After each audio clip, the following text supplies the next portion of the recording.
ready.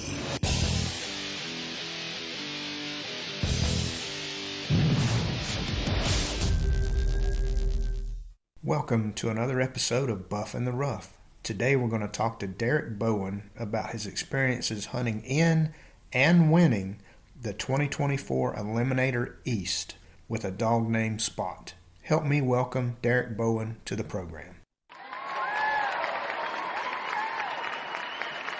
Well, hey Derek, how are you? I'm good. How are you, Sam? Oh, I can't complain. I really appreciate you taking time out, especially. I know you had a big weekend, and I'm really looking forward to talking more about that. But I know you've been really busy. I don't know how you're doing everything that you're doing. Yeah, between the start of high school baseball and trying to keep these dogs in halfway shape, it's a job, that's for sure. Staying busy. Well, Yeah, listen, right. Could you help us out a little bit, for the folks that don't know who Derek Bowen is? Could you just tell us a little about yourself and maybe a little bit about how you got into rabbit hunting? But also, if there's other things you want to talk about, the things that you do outside of hunting, that's okay too. Just anything you want to Sure. tell us about yourself. Sure. I'm from Salem, West Virginia. I've been in dogs pretty much all my life. I started out, Dad got me in dogs. Tim, which most of you guys know him. We'd always have just rabbit hounds. We'd go, I'd call it weekend warriors. We'd go every Saturday and rabbit hunt. Probably since I was 6 years old, I'd tag along up until, and it was probably up till I was probably 12 or 13. All of Dad's dogs just kind of, died off, and we never replaced them. So there was a time probably between, I'd say 13. I was 13 I probably got back into it when I was about 20. About 20 years old, I was in college. We was playing baseball, and I knew my days were about done playing baseball, so I needed something else to fulfill that. You know what I mean? Mm-hmm. That competitive nature. So we ran into Mitch Gould. And I never met Mitch and Ben Hall. They had rabbit dogs, and actually they lived. We never knew each other, but we didn't live 20 minutes apart. Wow. So I got to talking to them, and we purchased a dog off Mitch. And after that, it just took off, Sam. Well, I'm glad you brought up Mitch, because one of the things I had a little note to ask you about was how you got hooked up with him and started promoting the Heat 'em Up Kennels dogs. Yeah. So Like I said, when we were looking for dogs, we were looking on on the internet, papers and stuff like that, and we got with Mitch, and me and Mitch just hit it off, man. Mm-hmm. He was competitive too. I was competitive. And we just started running dogs together. And after a while, he said, "Why don't you just come over with me?" So he kind of took me under his wing, me and Dad. We started running dogs together. Started running dogs for him a little bit, Mm-hmm. and he introduced me to the field trials eventually. And after that, that was probably 2007 Mm-hmm. is when I first got into field trial. Well, that's a good segue to kind of some more questions I want to follow up with. But you've been doing the field trialing for a while, and Yes. I know over that time you've had some dogs that you've run yourself, that have stayed at your house, that you've promoted over the years, that stood out to you, that maybe were some of your favorites. Do you have a couple favorite hounds that you'd like to talk about? I do. First, her name was Heat 'em Up Tootsie, which she went back. She was out of Akita and Little Mighty Aussie that Jason McMillan had. Mm-hmm. She was only a 13-inch female, but when I discovered her, that I realized that I was messing with a different animal that I've ever seen before. I mean, she was a 13-inch female, but I mean, she could make them 15-inch males look silly. I mean, very explosive out of the check. She hunted very good. She was a nice little female. And another one that comes to mind was Heat 'em Up Black Phantom. He was out of Kita and Trigger, Bill Mm-hmm. McFarland's Trigger dog, and he was a very very powerful hound. Still to this day, I've seen very few hunt like him. Mm-hmm. He was a bad animal too. Well, let me ask you this. So those are maybe a couple of your favorites, some measuring sticks that you have there at the house over the years. But I know you get out and I know you go to some of these larger hunts too. What are some of the hounds that you've competed against that really caught your eye? Some of the best hounds you've seen across the country. Oh man, there's been so many good hounds that I've seen. The first one comes to mind was Heat 'em Up Keto, which started everything from us that Mitch had. When I first got into it, Mitch pretty much just retired her, which she was fairly young. But I remember going over and running with Mitch, and he'd have Keto, my lands. What a powerful little hound that was. I mean, she had it all. I mean, that's just one. I can think of Jason McMillan's Izzy dog. Was a very nice dog that always stuck out to me. Mm-hmm. Sorry, not McMillan. Jason Vandergriff owned that one. Mm-hmm. Little Mighty Ozzy that Jason McMillan had was a very nice dog. Heat 'em Up Hellstorm, which Josh Ware and Cody Rucker owned. Mm-hmm. She was one of my favorites also. The chief dog that Trevor and Corey and them ran that I think still the most titled dog in UKC history. He was a very nice dog. And Owen D'Augustine, he always had nice dogs. Brute was one of them. Mongo, he was impressive. Mm-hmm. To the ones that I missed, don't take offense. It just them are the ones that stuck out to me over the years. Well, that's a heck of a list. Well, Yeah. I mean, doing this thing, that's a neat thing with trialing. Just running. You see all your buddies' dogs, mm-hmm. but trialing and going to these different hunts in different parts of the country, you see so many good dogs. It's amazing, really. Mm-hmm. Well, I want to talk about something that just happened, just wrapped up yesterday, and that was the 2024 Eliminator East, and that was held up in West Virginia. And that's one of the, I guess people would call one of the big five hunts that's held every year, and kind of the first big hunt of the trial season.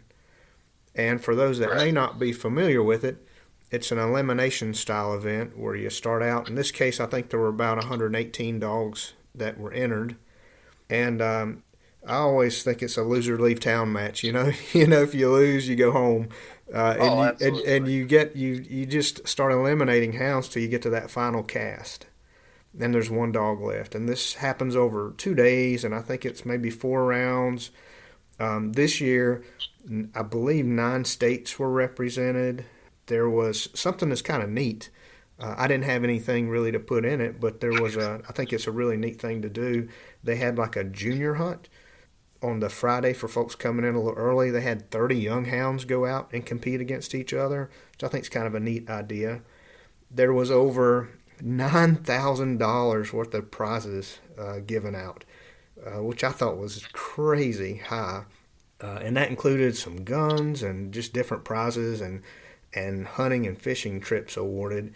And a lot of those trips were given to youth, which I think is a big deal. I always like to see people really give back to the youth and try to keep them engaged. But I wanted to mention a guy, and I know you know him, but Donnie Reynolds. And he has something called, I think, D. Reynolds Gun Range and Outdoor Park. And he was instrumental in making a lot of those prizes available. He really was very generous in promoting the Eliminator this year. But having said all that, it's a big deal to win that hunt. I mean, it's a tough couple of days. And you, my friend, just did that with a hound named Heat 'em Up Spot. So could you share maybe some of your experiences as you made your way through those rounds? And I believe that the listeners will really enjoy hearing about some of your cast. and Oh yeah. and maybe the hunting conditions. Because I'm going to tell you, Southern boy coming up, you guys made it really hard on these Southern hounds. But We experienced that together, didn't we, yeah, Sam? we did. It was a tough morning. But could you talk about maybe any hounds that stood out to you? Any close calls? Because some folks, as they work their way through, they might squeak through a cast or two. And then I know this is a long question, so I can kind of poke you on some of this. But what was that final cast like? And I think the dog's name was Black Widow, which you mentioned Jason Vandergriff earlier, but I think that's the dog you had in the final cast. But that's a lot that I'd love for you to share. But would you mind just kind of working your way through what it was like this past weekend with Spot? Sure. Well, we woke up on Saturday morning with 2 inches of snow. It wasn't as bad as the original forecast was going to be, but it was pretty cold. And then Sunday morning, it was about 20 degrees. Probably with the wind chill, it had probably been down in the 10 degrees. It was cold on that hillside, wasn't it, Sam? It sure was. No, it was a great hunt. And you was talking about Donnie Reynolds. I'd like to say this about him. He has been a huge sponsor for the South Harrison Beagle Club. He's been very generous, donating guns to the club. And if anybody looking to purchase a gun, he's located here in Clarksburg, West Virginia, right off Route 50. He's done a lot for us and the youth. Mm-hmm. With that being said, yeah, it was a long weekend, and I am still dragging from this weekend. I was almost contemplating calling off work this morning because chasing him around all north central West Virginia all weekend long, it was pretty tiresome. But no, every cast I was in, we had good running. Even though the conditions, we had rabbits, even though the conditions wasn't ideal. The first round, it was a 4-dog cast. We never jumped a rabbit. It was a 90-minute hunt. Well, I'd say we didn't jump a rabbit the first half hour. Mm-hmm. And then we kind of went on the other side of the hill, and then they jumped a rabbit, and then it was just nonstop running after that. Actually, Spot was down the last 15 minutes, and he ended up scoring a first line, which put him ahead. And that's how he won the first round there. And I will say this, to win a big hunt like this, yeah, it takes a good dog, but I'm not going to say that I didn't get some lucky breaks along the way. Because you've got to have some lucky breaks in this to go your way. Because it's just, I mean, a good dog and lucky breaks, it's got to all fall your way. And then the second round, a very tough cast. I'm trying to think. You were in it, Sam. Mm-hmm. Yeah. Owen with Breeze was in it, and Jacob Coons with Bear, I believe he called that dog. Mm-hmm. And it was kind of the same thing there, Sam. Well, it didn't take us long to jump a rabbit, but they could not do anything with it. The ground was so frozen. It was very spotty. And then the sun started to come out a little bit, and then the running got a little better. And that was a very tight cast. All 4 very nice dogs. And actually, they settled down and ran pretty good together, I thought, once the sitting conditions allowed it. Mm-hmm. Mm-hmm. Now, the semifinals, after that, I drew Jason McMillan with Misty, which is a very, very nice dog, heck of a jump dog. And and Justin Kerfman with a little female named Annie. Now, that was a very tough cast. It was kind of the same thing. We never jumped a rabbit for the first 20 minutes. Now these are 60-minute casts. Mm-hmm. And then we pounded.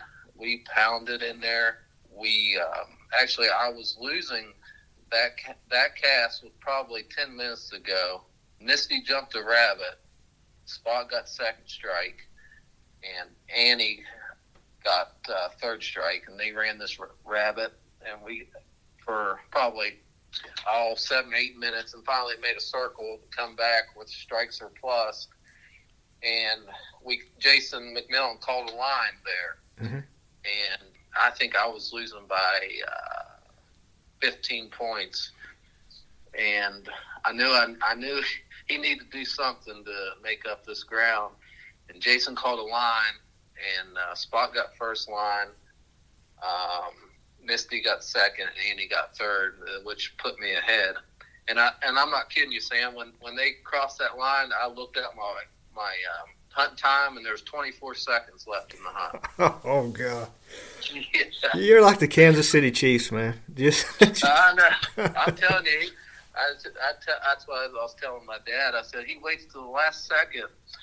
That's the last second every time to. He can't make it easy, that's for sure. And like you said, then he won that cast by 15 points. So we go back, and the finals is Jason Vandergrift's Natty dog, which Natty. Actually, I had Natty as a pup. okay. Yeah, and I got to the point where I had too many dogs. I couldn't do them all justice, and Vandergrift was wanting another dog to run, so Vandergrift done great with her. He came and got her, and he's done great with her. And now that final cast, that was a war. Mm-hmm. That was an absolute war.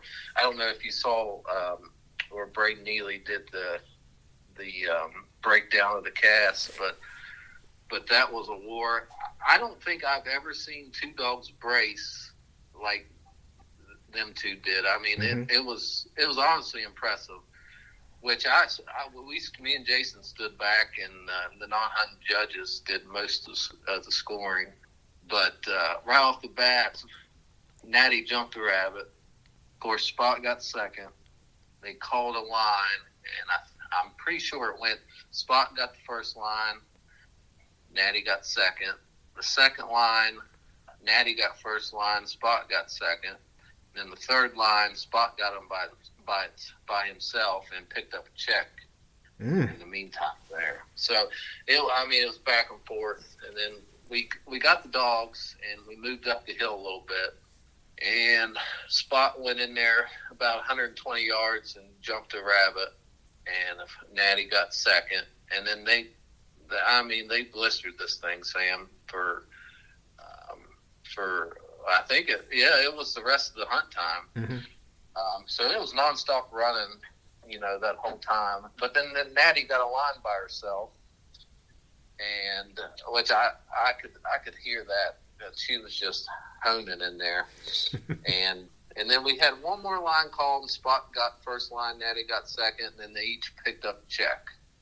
So and then that put Spot ahead. I think it was by 30 or 40 points. I think that's what it ended up being. But with an hour cast, we scored. I think I had 600 plus points. So I mean, we absolutely stroked in that finals. That sounds like a heck of a cast. I mean, it was back and forth, and it was, Sam. Well, and them two dogs. I mean, and both of them dogs were hunting by themselves. It almost knew that they knew what was on the line. They wasn't following each other. You had one 140 yards this way, and you had the other 140 this way. It was pretty intense. Well, that must be a very good feeling when time expired, after all that hard work and the blood, sweat, and tears that it takes to get to that point. That had to be a really good feeling for you. And I was lucky enough to be able to hunt with Spot in one of those earlier rounds. And he's certainly a very, very nice hound. But it sounds like Spot's off to a good start. He's a young hound. Is that correct? How old is he? He's 3. Okay, he's still a really young hound, and I think it's safe to say he's a special hound. Could you tell us a little bit about him, his story, maybe a little bit about how he's bred or how you ended up with him, and when did you know he was going to grow up to be a pretty good dog?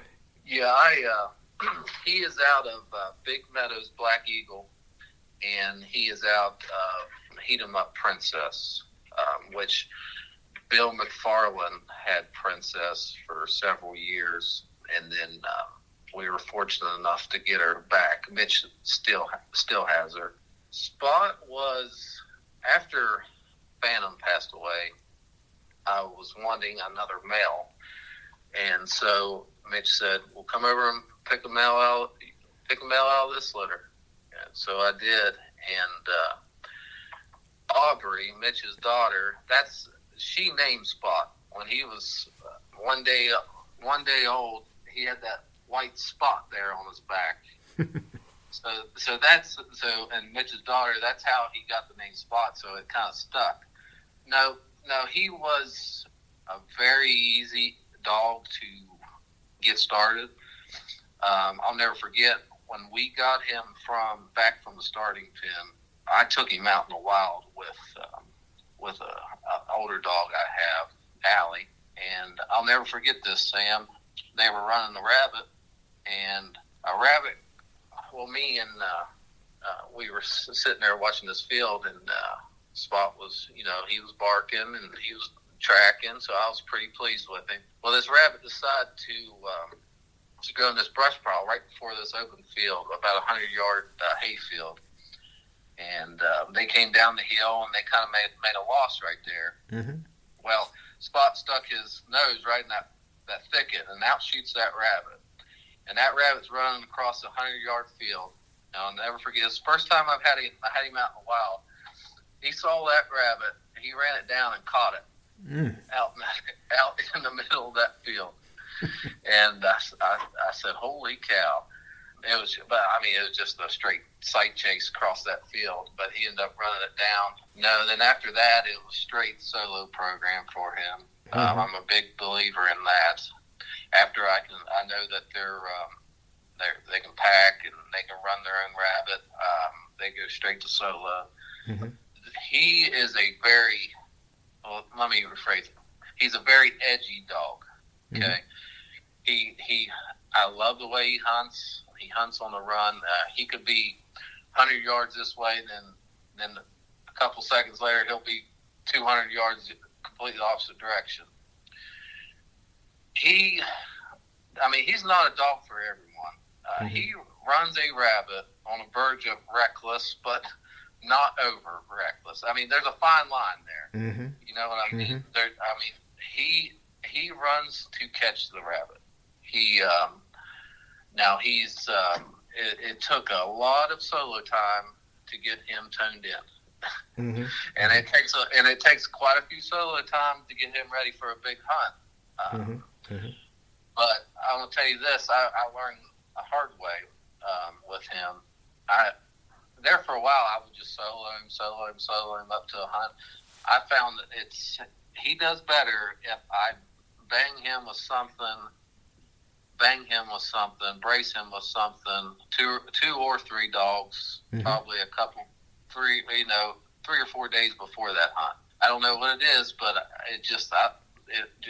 every dog's different. Sure. How they react and stuff. But I found with him, banging him with something a little bit before that big hunt, I think it does help him. Mm-hmm. Mm-hmm. Well, I want to come back to that because I want to ask you a little bit about how you get ready for hunts. But one thing, I think this is true, and I know you'll be able to tell me, he hasn't been hunted in a lot of hunts. It's my understanding he hasn't been in 5 or 6 hunts. I have only hunted him in the big 5 hunts. That's all I've hunted him. But did I hear? Of course, like the Clash. I've hunted him in the Clash and stuff like that, but just the bigger hunts. Is this correct that he won the junior Eliminator as a puppy? He did. The first year we had it, he won the junior Eliminator. And now he's won the all age. So I don't know of another dog that's done that.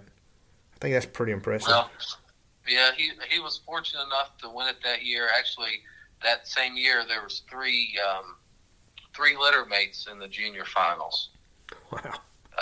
You had Mitch's Sweet Tea dog. Okay. Which and you had Braden Neely's and Cody Rucker's Riptide dog. All three of them were in the three litter mates were in the finals together, and that junior year. Wow, so that was pretty cool. Mm-hmm. Mm-hmm. So I know he's young, but I think he's been bred a little, maybe some. But I also heard that his pups are doing well, and at the same time, there's an Eliminator East. There's also an Eliminator West held on the same weekend, kind of in the I guess the Midwest part of the country. And did I also hear that one of his pups made the finals of the Junior Eliminator out there this past weekend? Correct. Okay. She placed third at the Junior Eliminator, and she also placed fourth in the regular Eliminator. Mm.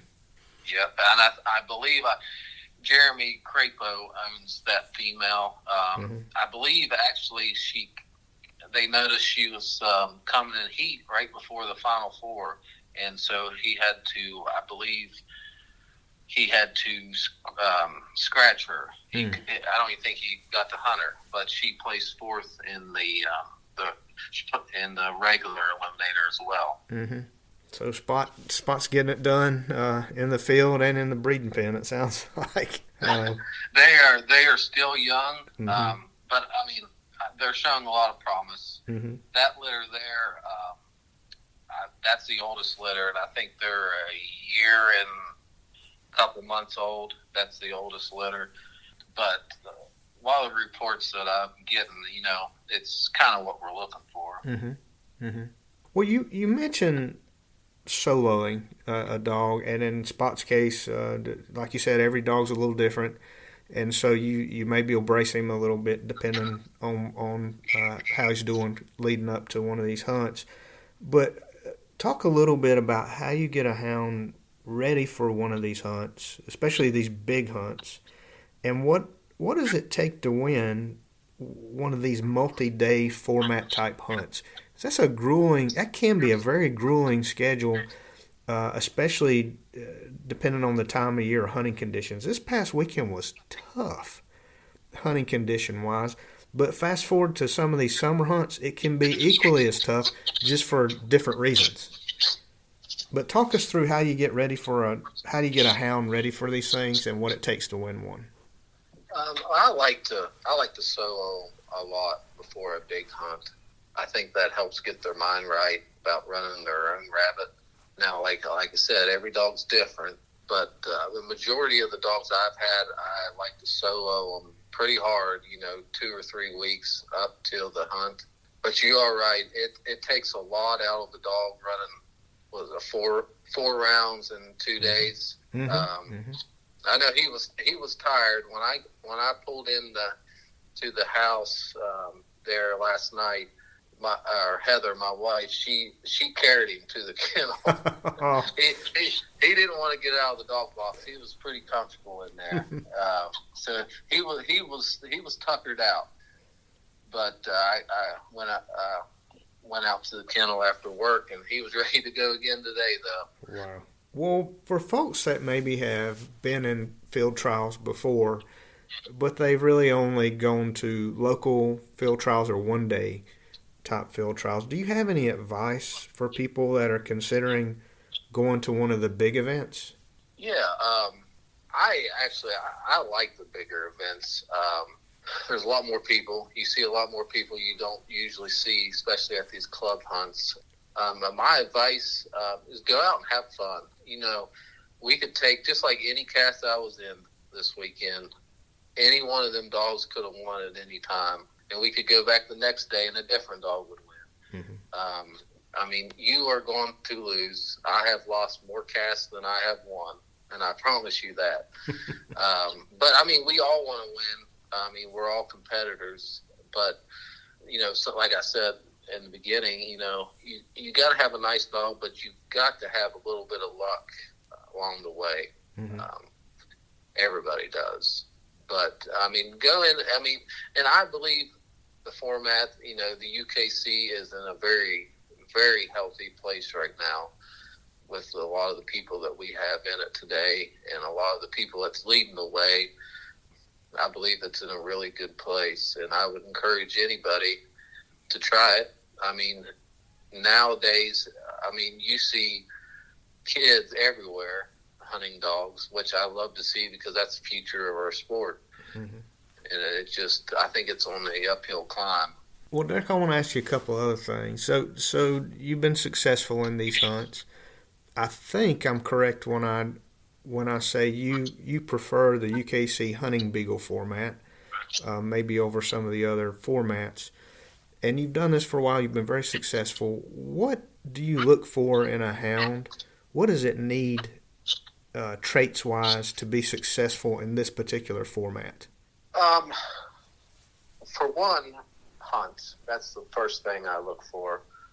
If a dog doesn't want to go out and hunt, there's no room in the kennel for a dog like that. And a dog that will competitive. I mean, you don't have to have a speed racer to compete in the UKC. If you got a rabbit dog, I mean, you're going to win casts. Mm-hmm. A correct dog that uses his mouth right, and a rabbit dog. A lot of rabbit dogs do well in this format. Speed always helps, but them strike points are worth more points than them line points. So, if you could draw up the perfect beagle to you, do you have a do you like females more than males? Males versus females? The size you mentioned, you had a super 13-inch Tootsie. That was one of your favorites. Is there a size that you like more? And the color, is there? Do you like tricolors? Do you like blue ticks or black and tans? What's the perfect beagle look like to Derek? Well, color does not matter to me. Mm-hmm. If it hunts and runs a rabbit the way I like it, I don't care if it's pink, purple, yellow. It does not matter. Blue, it does not matter to me. But the main thing I look for is the hunt. Mm-hmm. The hunt is the first thing I look for, and the type of hunt, and then brains. It's got to know when he or she can roll, or you can have to slow down. Mm-hmm. But I love a dog that with a run to catch, style. Mm-hmm. Mm-hmm. Well, I want to kind of wrap up on this kind of final question, and it may be a two-parter, but really one of the things that I appreciated about this past weekend's hunt was the emphasis on giving back to the kids and really making sure that they were engaged. And I saw them doing everything. I saw kids out there handling hounds in the hunt and doing well, by the way, and also showing them on the bench. And I just really appreciated what the club did to make that a good experience for the kids. And I've seen that in other parts of the country too. So I've seen it in the South at a lot of the clubs around where I live. And so I'm really hopeful because I do see a lot of youngsters that are active right now in the field trials. And I also see a lot of young girls that in the past, I think old school, I think it was a male-dominated sport. I see a lot of women that are doing really well, and a lot of young women that are starting to attend these trials. What are your thoughts on the future of beagling? Are you an optimistic guy? Are you pessimistic? What are your thoughts on it? How's it look? What does the future look like? I think we're in a good place. Over all the years, I have never seen this many youth handling dogs, and hats off to all these clubs that's going above and beyond for the prizes, the different races that they have for the youth. I tell you, Mitch does a great job organizing the youth package at the Eliminator. I mean, it's unreal. You got these kids at the hunt walking out with fishing trips, hunting mm-hmm. trips, and to see the smiles on their faces, it makes everybody happy because that's the future of our sport, and them kids are hooked, and you just love to see it. Well, I'm with you. I'm optimistic too. I really am. Well, Derek, is there anything that I didn't ask you about that I should have, or is there anything you want to promote or plug? I just want to just thank everybody. A lot of people's called, texted, and congratulate me. I just want to thank you all. Thank my wife. She puts up with a lot with me after the kids go to bed, running dogs all the time. I thank Heather. But no, I really think this format and the future of this sport, I think we're in a good place right now. And no, I just encourage anybody to, if you ever thought about coming to a trial, do. You meet a lot of great people, and you see a lot of great dogs. And Sam, I like to thank you too for having me on, and I've really enjoyed this. Well, thank you, Derek, for taking time out and sharing your thoughts on the Eliminator, sharing a little history about yourself and about Spot, who took the top spot this past weekend. I really appreciate you taking the time out to spend with us today. No problem, Sam. Thank you. Thank you for listening to Buff in the Rough, and remember to like and subscribe if you want to be notified when we have new content available. And please send comments and suggestions to buffintherough@gmail.com.